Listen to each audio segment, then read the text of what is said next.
Okay, so welcome back. Now that the process is done, just close the program if it doesn't close in and of itself. Anyway, at this point in time, you have a bootable USB with Linux on it that you can plug in to pretty much any machine out there, and you can perform the installation. I'm gonna go ahead and close. I'm gonna go ahead and shut this machine down. You don't. I mean, you can shut it down or not. Doesn't really matter. The physical machine where you intend to install the Linux, that is the machine where you need to plug your USB in. Now, take that machine that you reserved to install Linux on, plug the USB in, and you will be booting it and setting the boot order and installing Linux on it. I'm gonna do it on a virtual machine here, as my main machine is already Fedora. So, upon the boot of the machine, upon the boot of any machine, you will be prompted with a either to select the boot order or to enter BIOS. Now, on every machine, it is different. On this machine, there's nothing installed, and I'm guessing that the machine that you selected for has nothing installed on it either. But in case you have something installed on it, you need to press F12, F11, F10, or F2, or the delete button to select the boot order. You will see this option briefly before you actually boot into the operating system. So, just press one of those buttons and select the boot order that you would like. Select the state that you would like it to boot from a USB. So afterwards, you will get a prompt exactly like mine. If it says here 2025 or some next version that came out, it doesn't really matter. I was pretty sure that I downloaded 23, but I downloaded 24.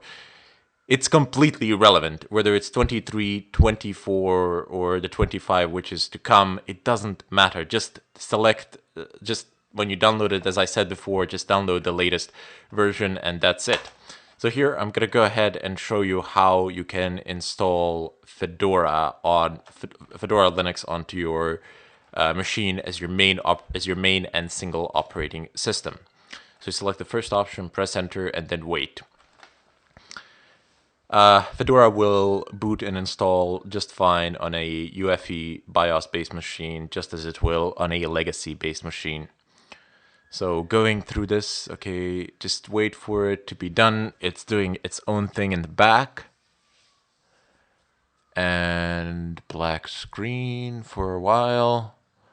Depending on the speed of your machine and, well, just on the speed of your hard drive, this process might take a little bit longer, a little bit shorter, or be a little bit shorter. Keep in mind that you are doing this installation from a USB, so it can take a bit of time for it to actually complete. Okay, so booting and booting today, yes, please. Thank you. So you will get a screen, just like I have a screen here. I'm unable to get the full resolution until I actually have installed the system and configured it, but doesn't matter. I'm not going to be using this virtual machine. I'm just showing you how to actually install it. You will get a icon here. It says install to hard drive, and just double click on it and wait. Okay, maybe. Yep, there we go. So it just takes a while for it to install. You can select your language preferences here. I'm going to go ahead and state English, United Kingdom. Select whatever you want. It doesn't matter. Whatever suits you. I would suggest that you go with English always, as it is a lot simpler. I never understood why people actually translated the operating systems. When I go onto an operating system, which is a friend asked me to help him out or something like that, and his OS is actually on my native language, I get lost completely. Not sure why. Anyway, I'm gonna go ahead and click on continue. So these are just some personal preferences here. And then you can configure the keyboard here additionally if you want, but I don't think that you need to since you selected the language. It's gonna default to that keyboard. You can select a time zone. Well, basically just click on it and, I don't know, click anywhere on the globe, and that's going to be fine. It really does. I mean, that's up to you, depending on where you are in the world. I've just set some time zone. It doesn't really matter. Network, you will need to be connected to the internet. So it needs to say either wired or wireless, and it needs to say connected.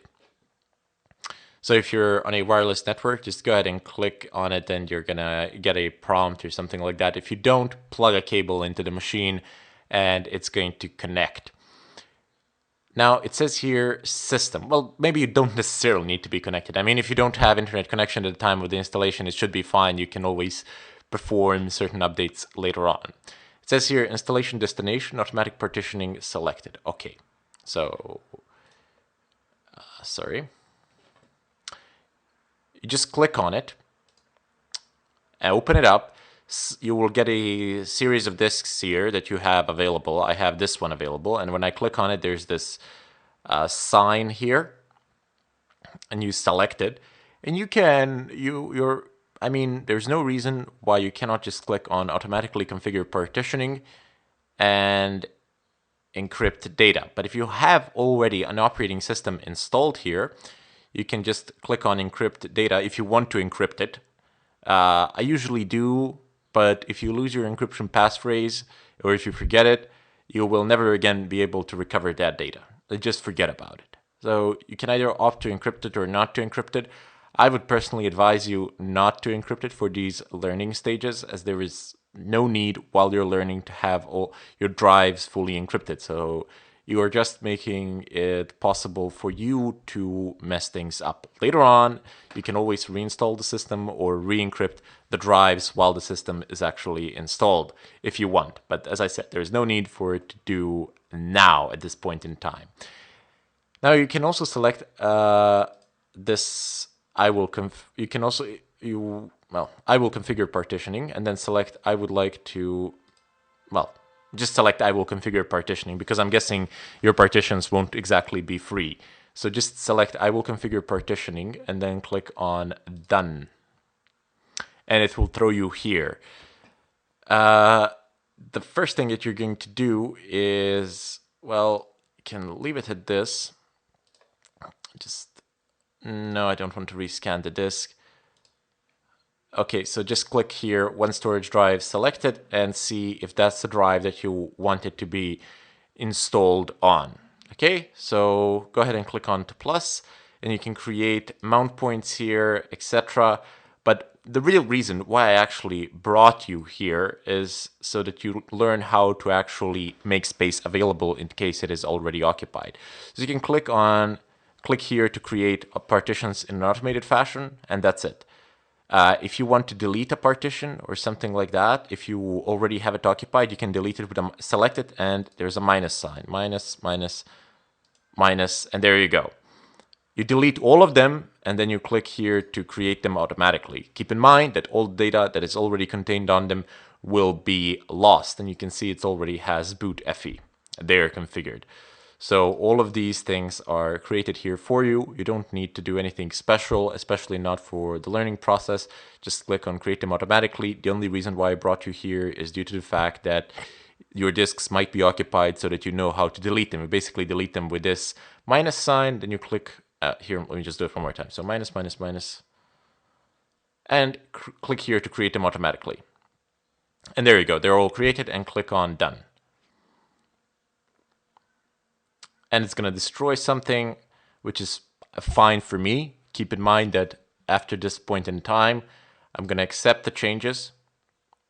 And when I click on begin installation, these changes will become permanent, and your whatever information is contained in the installation disks will be gone without a good chance of a recovery.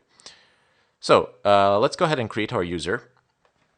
I will just type in something nonsensical here like test. You should type in, well, you don't need to type in your name. It's an optional field. The username for me will be test, and I'm going to click make this user, well, actually, no. And I'm going to go ahead and create test down below and test down below. So everything will be test for me. You create the real username for yourselves, the one of your choosing, put in a strong password. Don't just type in nonsense here like I have, because I'm going to delete this machine as soon as I have as soon as I'm done with this. And then click on done. You'll need to click on done twice because the password is weak here. You need to create a strong password and you will only click done once. Now let's go ahead and create the root password. I'm going to create a root password, which is test again, which is kind of stupid, but oh well. Done, done, and there you go. Now create a good, strong root password and create a good, strong password for your user. That is something that you should really do. I mean, yeah. Don't type in test. That's pretty stupid. I did it because, as I said, I'm going to delete this machine anyway. It doesn't mean anything at this point in time. I'm not going to use it for any sort of productivity work. Rather, instead, most of my work will be done on the machine that I already have, that is already set up for me. So I'm going to do this work on a real machine, not on a virtual machine. I'm just showing you how the installation procedure goes Okay, so I'm going to go ahead and cut the video here and wait for the installation process to finish. You shouldn't be prompted with anything else.